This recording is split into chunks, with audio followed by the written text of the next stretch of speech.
सर्वप्रथम या यूट्यूब चॅनलमध्ये आपणा सर्वांचं मनपूर्वक स्वागत। विद्यार्थी बंधू आणि भगिनींनो, पुढील काही दिवसामध्ये तुमची सावित्रीबाई फुले पुणे विद्यापीठाची परीक्षा होत आहे। यामध्ये प्रामुख्याने कोणकोणत्या विद्यार्थ्यांचा समावेश आहे आणि हा व्हिडिओ आज मुद्दामून कोणासाठी केला ते देखील आपल्याला समजून येईल की प्रामुख्याने B.Ed आणि M.Edच्या विद्यार्थ्यांच्या परीक्षा होत आहेत। त्याचबरोबर ज्याला आपण री एक्झामचे विद्यार्थी म्हणतो, वेगवेगळ्या अभ्यासक्रमाचे विद्यार्थी असतील त्यांच्या देखील परीक्षा पुढील काही दिवसामध्ये होत आहेत। म्हणजे B.Ed M.Ed शिवाय इतर जे अभ्यासक्रमाचे विद्यार्थी जे सावित्रीबाई फुले पुणे विद्यापीठाची परीक्षा देत आहेत सप्टेंबरमध्ये, तर त्या सर्वांसाठीचा आजचा व्हिडिओ आहे। खरं तर यावर्षी आपणा सर्वांनाच माहिती आहे की B.Ed आणि M.Edची प्रवेश प्रक्रिया खूप उशिरापर्यंत सुरू राहिली।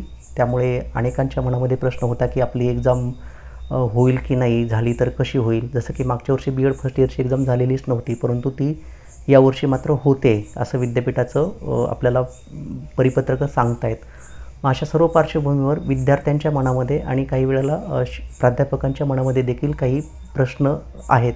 ते प्रश्न मी तुम्हाला आजच्या हा जो व्हिडिओ या व्हिडिओच्या थंबनेलमध्येच तुम्ही वाचलेले तसं गृहीत धरतो, त्यामुळे त्यावर फारसा वेळ घालवत नाही आहे।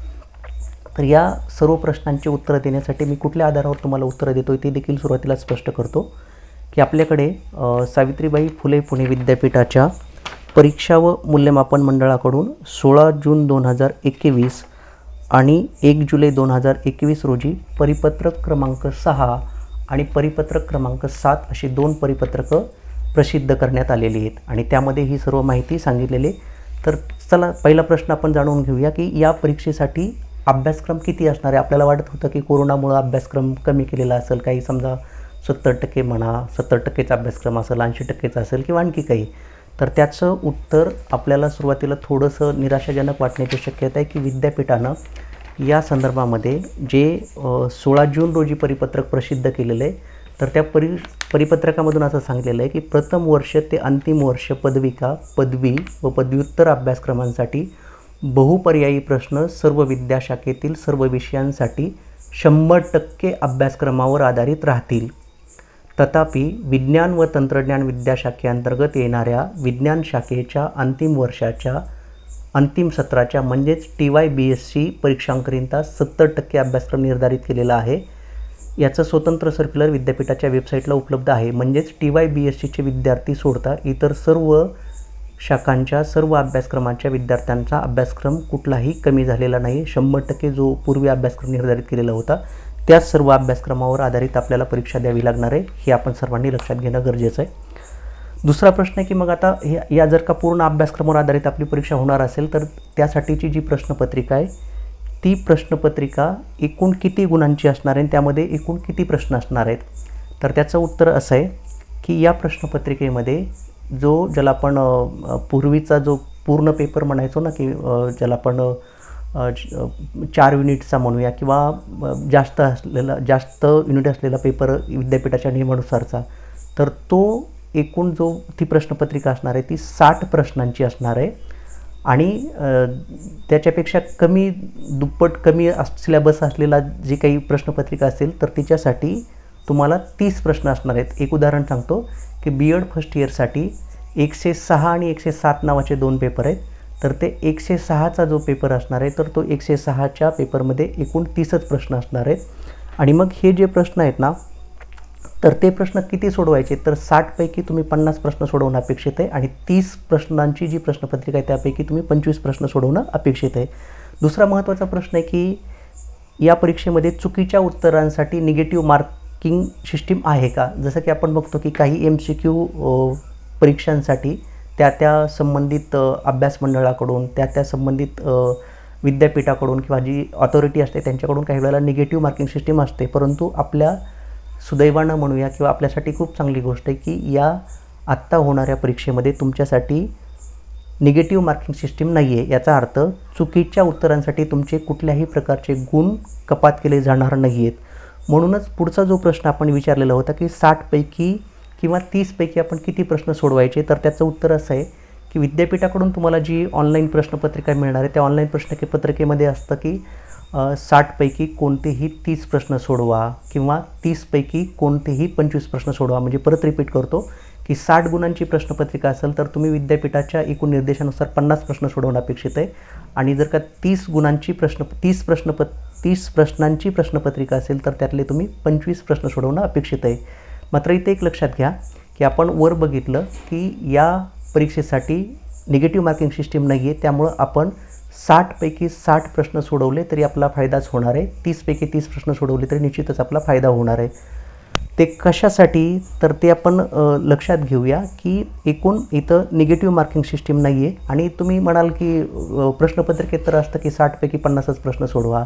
हे असा प्रकार आहे की पूर्वी जे आपल्या थेरी एक्झाम व्हायच्या लेखी स्वरूपाच्या लघुत्तरी दीर्घोत्तरी प्रश्नावर आधारित, तर त्यामध्ये समजा एक प्रश्न असतो खालीलपैकी कोणतेही 4 प्रश्न सोडवा.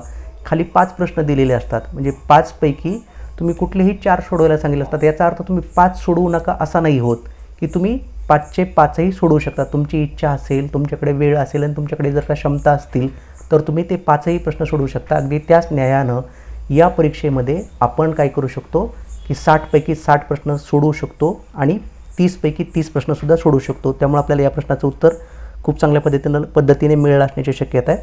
या परीक्षेसाठी कालावधी किती आहे? आत्ता तुमचं जे वेळापत्रक तुम्हाला वेबसाईटवरून मिळालेलं आहे तुमच्या महाविद्यालयांकडून किंवा स्वतः तुम्ही बघितलेलं असेल तर तुमच्या त्या वेळापत्रकापुढे टाईम स्लॉट लिहिलेला आहे. समजा एक उदाहरण सांगतो की BEdचा 11 सप्टेंबरला 101 नावाचा पेपर आहे आणि त्याच्यापुढे टाईम स्लॉट दिलेला आहे 9 ते 11.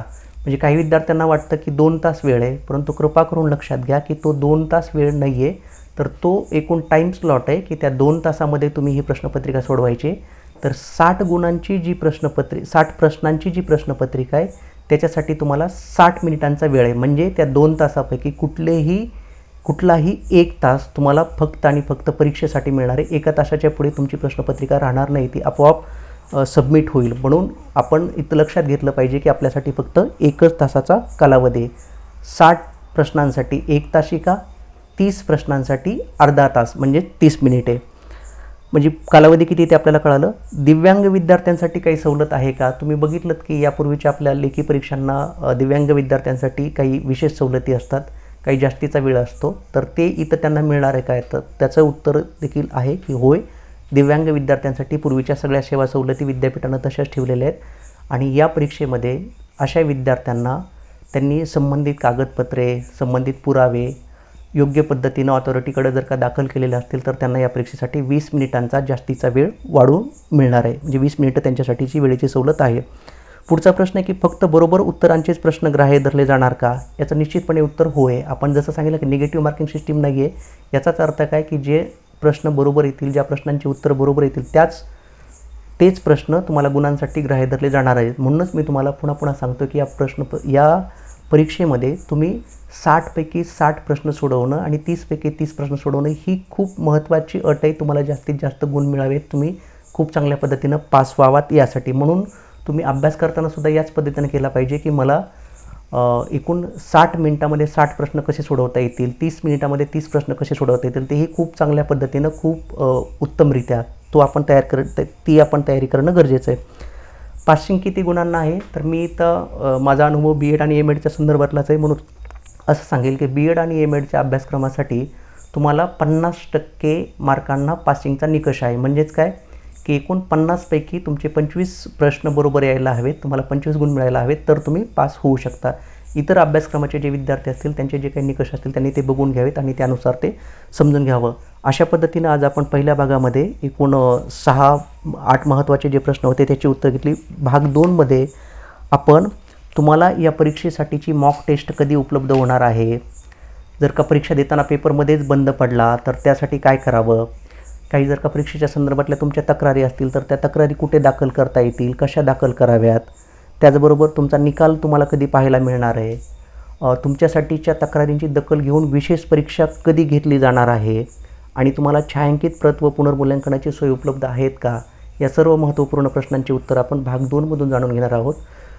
विद्यार्थी मित्र आणि मैत्रिणींनो, तुम्हाला या परीक्षेच्या संदर्भातील जसं की MCQ प्रश्नांचे वेगवेगळे प्रकार कोणते आहेत, MCQ प्रश्न कसे विचारले जातात, MCQ प्रश्नांची अचूक उत्तरे कशी द्यावीत, MCQ प्रश्नांचा अभ्यास कसा करायचा असतो, MCQ प्रश्नांसाठी नोट्स कशा काढायच्या असतात, त्याचबरोबर प्रत्यक्ष परीक्षा देताना कोणकोणत्या गोष्टींची काळजी घ्यायची असते, या सर्व बाबतीतले व्हिडिओ मी आजच्या या व्हिडिओच्या डिस्क्रिप्शन बॉक्समध्ये त्याची लिंक देणार आहे. तुम्ही ते पहा, त्याचा तुम्ही जास्तीत जास्त उपयोग करून घ्या. आजचा हा व्हिडिओ तुम्हाला आवडल्यास या व्हिडिओला लाईक करा आणि इथून पुढचे नोटिफिकेशन्स तुम्हाला मिळावेत, इथून पुढचे तुम्हाला महत्त्वपूर्ण व्हिडिओ तुमच्यापर्यंत यावेत यासाठी या चॅनलला सबस्क्राईब करा, बेल आयकॉनचं क्लिक करायला विसरू नका आणि हा व्हिडिओ इतर जास्तीत जास्त गरजू विद्यार्थी बंधू आणि भगिनीपर्यंत पाठवायला विसरू नका. हा व्हिडिओ तुम्ही शेवटपर्यंत पाहिला त्याबद्दल तुम्हा सर्वांचे मनपूर्वक धन्यवाद. Thank you so much.